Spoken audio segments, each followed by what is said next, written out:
tugenda batera program ku Soroti TV buli wa Monday sawa 4 ez'ekiro ekuyambeko okuzibuka amaaso mu mateeka lawyer awawaabirwa n'ebbaluwa ze ne zisazibwamu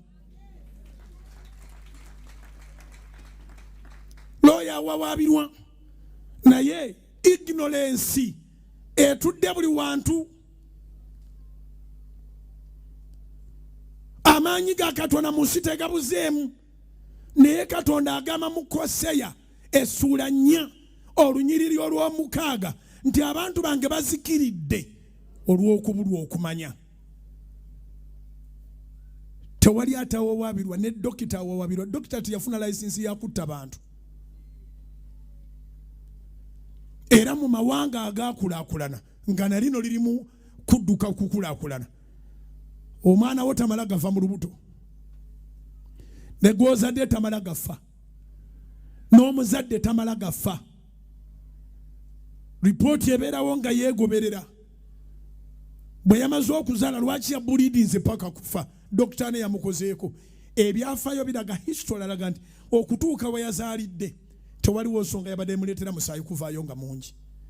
Badokita basibwa bawawaabirwa abantu tebamala gaziika baana baabwe kati obujjego obuli mu nsi ezikyakulanga eno eyaffe bakujjako omulambo ne bagamba bagenze kukola postmortem gwe n'obeera ng'okaabira eki mumpe omulambo tugende tuziike bane mutuwa omulambo gwaffe olugendo waffe bukoma nsimbi lwawala ne babawa omulambo teri abuuza ripooti batono abafiirwa abantu baabwe ne bagenda emulago ne bajjayo postmortem report.